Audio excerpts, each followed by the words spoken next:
When I play up game and then talk, I'm trying, Jennifer.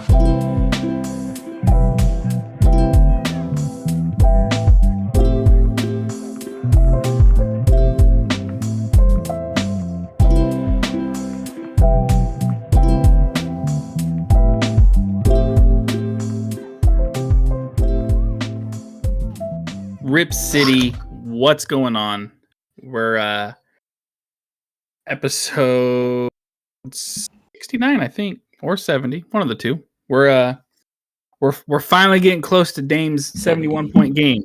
We're getting there. It's 70. Oh, we're almost there.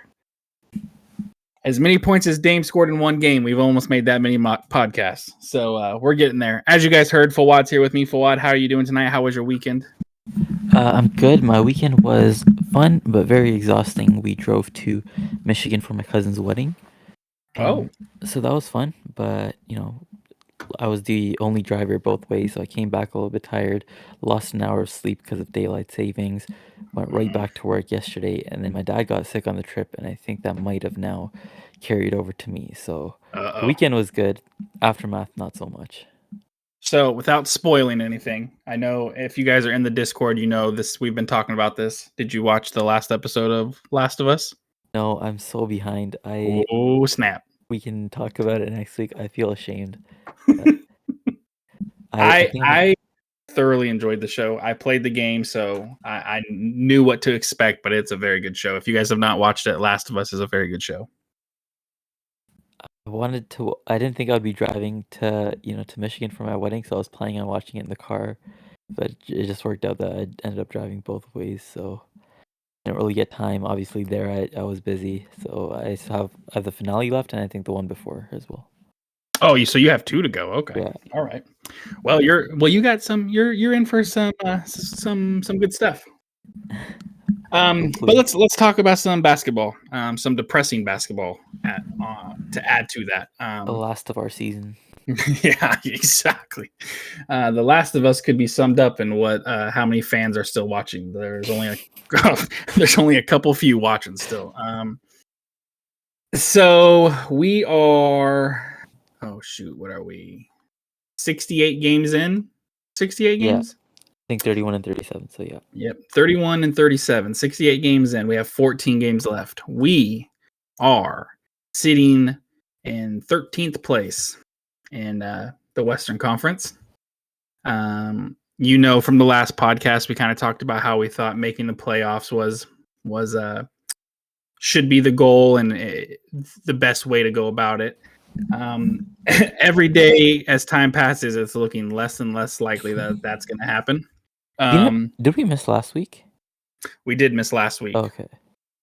I was about to say, last podcast, I felt so optimistic. I was like, we're basically, what was it, like a game and a half out of 8 seed or something? It felt like so within reach. And, next episode, I thought it might have been a week, but I guess 2 weeks makes a lot more sense. It feels like that door is closing. The light is fading. Yes. I mean, we're 3 games out from the 10th seed with 14 games left. And that's obviously just the play-in spot. So then we'd still have to win twice to make the playoffs, which, I mean, is doable when you're only having to win one. It's not a series. It's just one game. Anything's possible. But like we just said, every day that passes, it's less likely that we're going to make it unless we go on some crazy run. But let's talk about something that we surprisingly haven't talked about pretty much all podcasts. When the season started, we talked about it a little bit. And I honestly don't know why we never brought it up again. When the season started, we had talked about Chauncey Billups and saying, we need to give it more time to see how it's going and, to really evaluate it after some time. So Fawad, I'm going to throw it to you right off the bat. What's your thoughts now that we're a whole season in pretty much with Chauncey, with a healthy Dame and a pretty healthy roster for majority of the year? What's maybe not pretty healthy we weren't healthy, but I mean, for the We're most part, we healthy had enough relative to yeah, Portland. yeah. We had enough healthy times to have a fair evaluation of Billups. Yeah, So what's your exactly. thoughts? Yeah, so like you said, I think last time we talked about it was probably first few weeks, and we both said we need more time to judge him with a healthy roster. Now that we've had that time, my coaching grade is not too high. I I want to pull up the stats. So, but while I do that, our defense is terrible. It's Mm-hmm. I want to like again. I don't have the stats on me, but I'm almost certain it's worse than with Stotts. And with Stotts, when Nurk was healthy, we were actually like around average, sometimes above, sometimes like slightly below. With Chauncey, we've pretty much always been bottom five, except for what was it, the first two weeks of the season where we were really good. Other than that, our defense has been terrible. What I felt from watching, I feel like our offense has been almost as bad as well, but I feel like statistically, like we were still near the top of the league. But I'm guessing that's all because of Dame. Watching 100%. our offense doesn't like it feels so much worse than the Stotts era, and just feels bad in general. Like Yep. it's just bad shots, no movement, no shot creators, no shooters either, except for like Simons. And I think Grant's shot has kind of fallen off as well. It's basically just, again, like I said, it's just Dame scoring. That's what's carrying our offense. And to be fair, that's mostly what was happening in the Stotts era too. Was 99% Dame, but I feel like, I don't know, like I feel like some years we had a couple like bench players like Melo, Cantor who were able to score, Rodney Hood. So I guess you can put part of that blame on on the roster buildup and on Joe Cronin more than Chauncey. But I feel like even still, and this is something I felt when Stotts was still here, I feel like he was able to get more out of his role players um, than Chauncey has been able to so far. I feel like players we have gotten recently are playing worse than in their other teams, with the exception of probably Jerami Grant. Like Josh Hart didn't play as good as the rest of his career. Um, Gary Payton obviously didn't play as well, but we'll chalk that one up to injuries. Um, I don't know. Was there anyone else? But I don't know. And anyways, in general, I feel like he hasn't been getting the most out of his players, whereas Stotts did, even though the players he was given were probably worse than what the players that um the Uh-oh. I think we lost you. Podcast is on hold. This ad break is brought to you by the Portland Trailblazers. We suck. You're back. both rosters were obviously not great outside of Dame, but I feel like in general, Harry got more out of his players than Chauncey has been able to. Um, but whatever. That's more nitpicking. At the end of the day, our defense is just as bad, if not worse, and I feel like our offense is worse too. So Chauncey overall has been a disappointment. Whether I want him fired or not, I would probably say I do. He was given a 5-year contract, which was strange to me then, and it's a significant hurdle now because I don't see. It's not even just Jody being cheap. I don't think most owners would want to fire a coach with 3 years left on their contract. So I don't see him being fired this season. I don't see him being fired in the off season. Earliest would be sometime next season if he has a bad start again. Yeah, that's pretty much where I'm at. How do you feel? So before I do this, because I do agree with you, I want to preface this by saying I liked Terry Stotts as a coach, but it was his time to go when we let him go. I probably This is not me. that as well. Yeah, this is not me. This is not Fawad saying, "Oh, we should have kept Terry Stotts." It's Terry Stotts had a long run. He was a good coach. He made the best of what he had.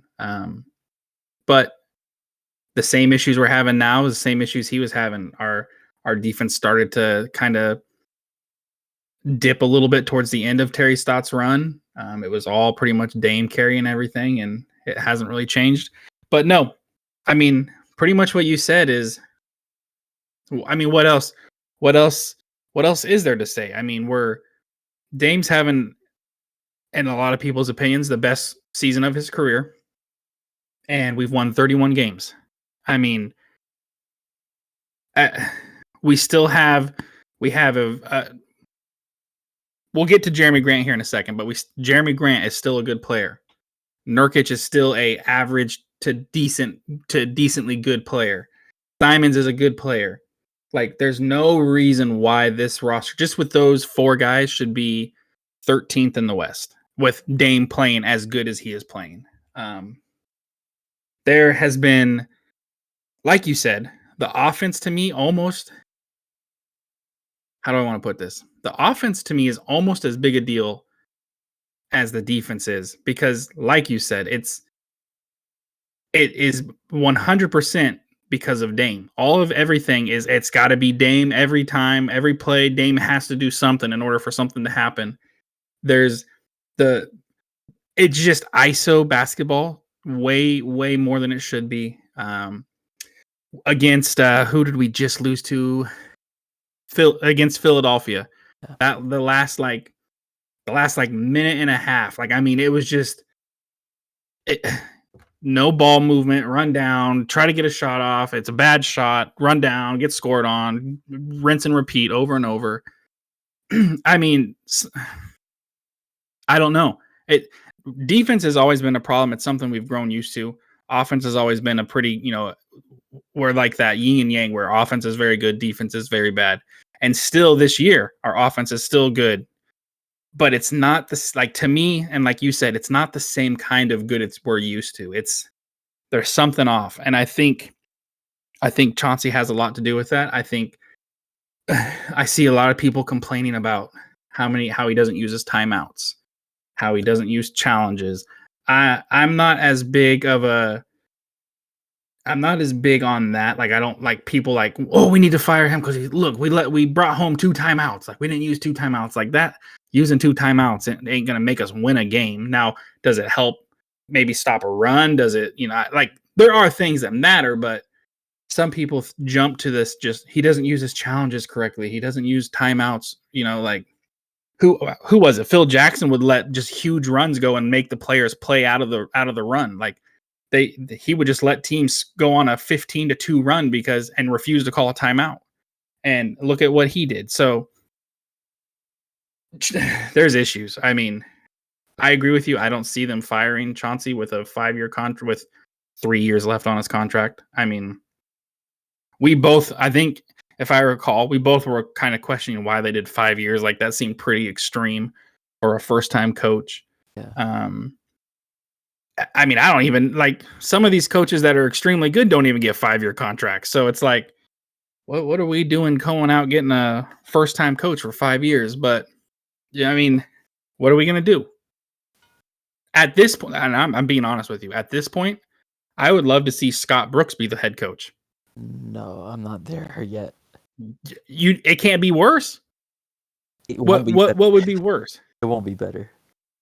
Well, it might not be, but at this point, something's got to change up. Maybe, I don't know. I mean, I'm not. Like, then Tony is just chilling at home, isn't he? Like, can we, give him a call? I mean, that's true. That's true. So I saw someone comment, we should trade Chauncey Billups for Becky Hammon, and then if he can win a championship in the WNBA with the team that Becky Hammon won with, then he can come back to the NBA or something like that. I mean, it's totally different. What was that? I would still love to have Becky if. Yeah, I think when we talked about who we wanted, I think I said I wanted Becky Hammon over D'Antoni and Billups. So, work specifically, but I was very, back and forth between Becky and Mike D'Antoni. Yeah. So, yeah, I mean, we're sitting at 31, 37, 14 games to go. And we're going to talk about that here in just a second. But no, I mean, not to be like a Debbie Downer on this podcast, but I've not really liked what I've seen for Chauncey Billups. When the season started and we went on that big run and we're first in the West and everyone was losing their minds, we were saying, pump your brakes, give it time. Everyone was saying, how not saying how great of a coach Chauncey was, but saying like, oh, we made the good decisions taking Billups, and it's like we got to give time to let everything settle, and it's settled, and I think it's clear that I don't know if Chauncey is the man for the job. What's out there, I don't know.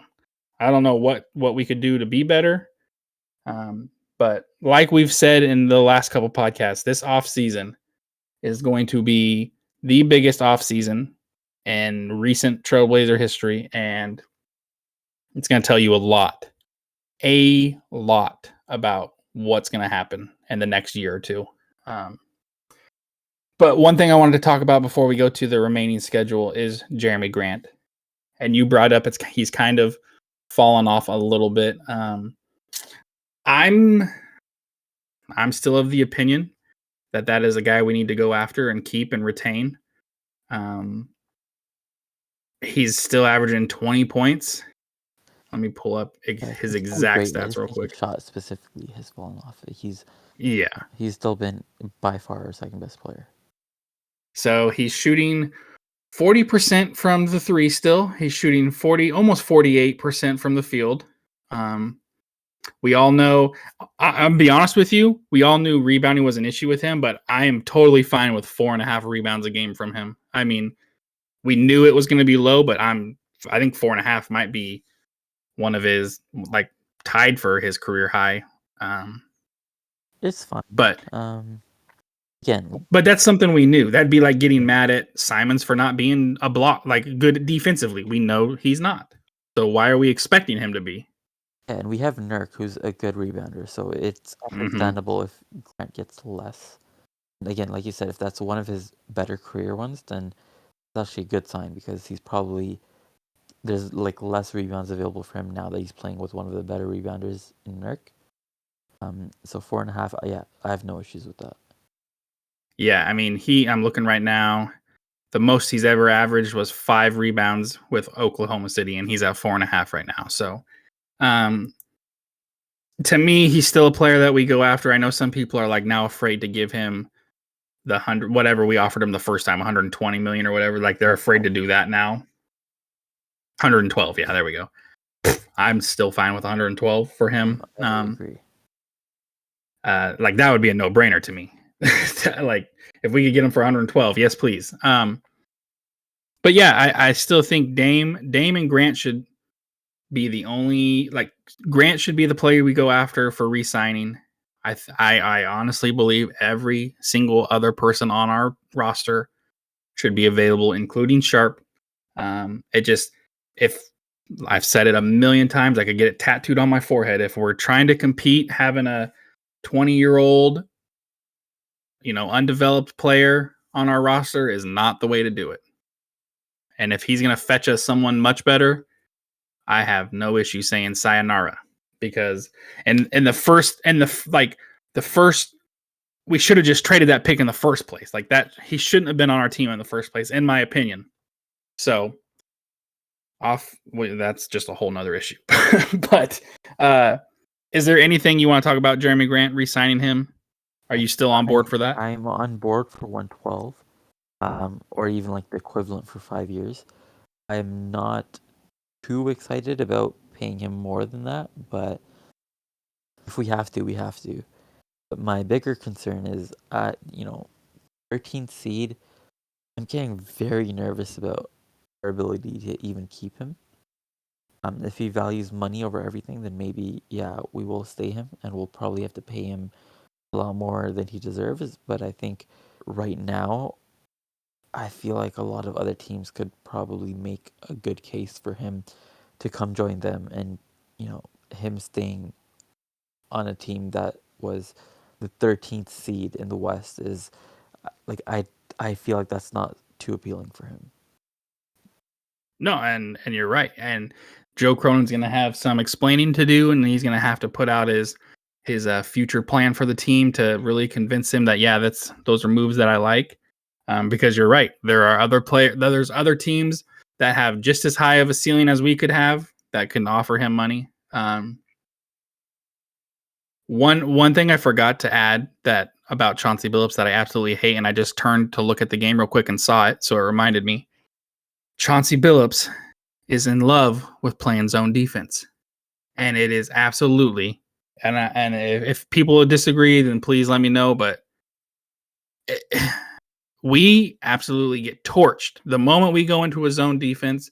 Somebody, I mean, it's so easy to beat in the NBA. Like everyone can shoot essentially, so you're just leaving someone open eventually to get an open shot. And I just watched the very first play and zone defense, corner three wide open. And God, we're already about to lose again. Jesus. Let's go to the remaining schedule real quick, and then we'll probably wrap this up. We have 14 games left. I looked at all of them, and I kind of put what I thought, like just from looking at the schedule, where I thought we would be. The only game that I had a question mark on was the Grizzlies game, only because I don't know if John Morant's going to be there or not. So we're playing New York. Do you think we win tonight against New York? We're winning right now, but I don't think we do. Yeah, I have it as a win, but it's probably going to be one of those games where Dame's going to have 40 points for us to win, the way it's going. So I have it as a win. Then the next one is Boston. I have that as a loss. Although they haven't been playing great right now, but I still think that's a loss. Do you have that as a loss? And then we play against the Clippers, which I also have that as a loss. And then we go up against Utah, which I think we can win that game. I think we can win, but, gun to my head, I say we lose. I may be honest with you, gun to my head, I think we lose all of these if I had to pick. Against Chicago, they're kind of in the same boat as us a little bit, it seems like. They're like, you can't tell what's going on with them. And that's at home, so I'm saying that's a win. And then we got Oklahoma City. We've lost, I think, all the games this year, right, to them. Yeah. So I don't think that's going to change. I think we're going to lose that one. I think and then go for it. We'll win one of either Thunder or Pelicans. They're back to back, both at home. I don't think we lose both. I think we definitely don't win both. You're actually right. I have us winning against the Thunder and losing against the Pelicans. That's what I have. So, the Pelicans, I have us losing. And then we go back to back against Sacramento, which I don't think we win that one. Yeah. I don't think we win either of them. We probably lose both. They're what, the second seed And now? then I think they're second. Went up to second for a bit. Oh, it looks like they went back down to third. Oh, did they drop to third? I mean, they're playing very good. De'Aaron Fox is playing good. Buddy Hield's playing good. I'm trying to think of who the center is that I just watched the other day. Who? Sabonis? Oh, yes. Thank you, Sabonis. Thank you. Good Lord. He's playing really good too. I mean, he's always played good. So they have a good team, and I'm happy for Sacramento. They've been so bad for so long. I'm happy for them. Then we got Minnesota. I think we win against Minnesota. For some reason, I feel like we usually play pretty good against them. Yeah, I think I would. Yeah, I would say we win that. And then this is where we play Memphis. If they don't have Ja, I could see us winning, but I still think we lose. So I would say it's a loss, but I wouldn't be surprised if we win that one. No, but I think it's a loss. And then, yeah, I think I would go with loss because it's the fourth last game. So I think if we've lost all these other ones, we might just sit out some players. Yeah, and that's 100%. You are spot on. If we start losing these games and it's like there's no real good chance of us making the playoffs, they probably do sit everybody. We have the Spurs, which I think we win. I think everyone probably agrees on that one. Although they just beat Denver, and I lost $40 to that. Thank you, Spurs. Then we have the Clippers and the Warriors to close it out, and I think we lose both of those. Yeah, I agree. So I have us at 4 wins. I think we disagreed on like 1 or 2. So, even. Yeah, I have us at 6. You have us at 4. So let's even say 6. You know what? Let's even go one further and call it 7. It means we finished 38 and 44. Yeah. It's not getting.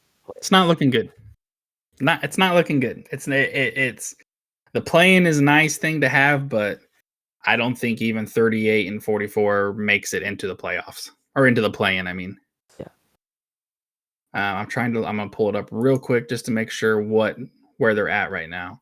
So the 10th seed Lakers is 34 and 35. So I mean, the Jazz are 33 and 36. The Pelicans are 33 and 36. So, like I said at the beginning of the podcast, we're gonna have to go on a big run if we're gonna have any hope of making the play-in / make the playoffs. Yeah, and honestly, And it's gonna have to be a big on one. paper, 2.5 games doesn't seem that bad, but you have to consider how late we are in the season. So, Well, and 2.5 doesn't seem like that much, but the way we've been playing that too. lately, that seems like a lot more. It seems like 6.5. Insurmountable.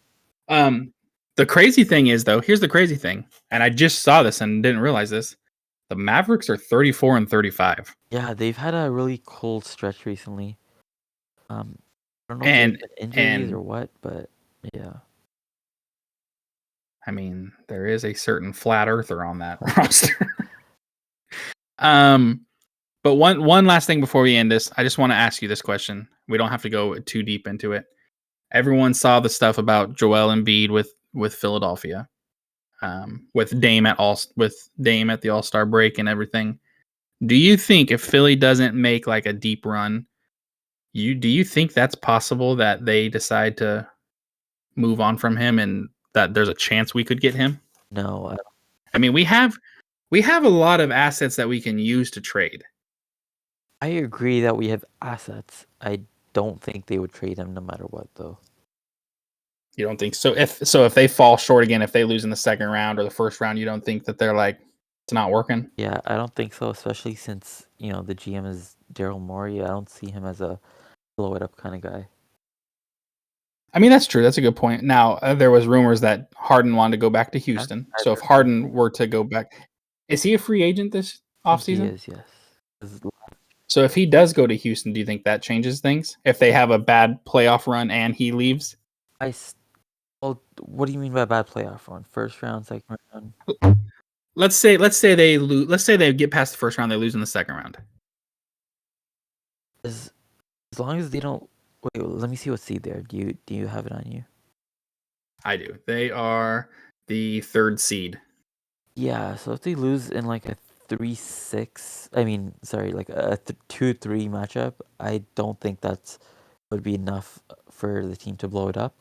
If they lost in the first round and then Harden left, I could see it only if Embiid asked out. Otherwise, I still think if Embiid wants to stay, he's staying. I mean, if you think about it, we have Simons, we have Sharp, we have our first round pick. Which all of this is, we'd have to lift the protection on the Chicago pick. So obviously, we're gonna have to give up something extra to lift the protection.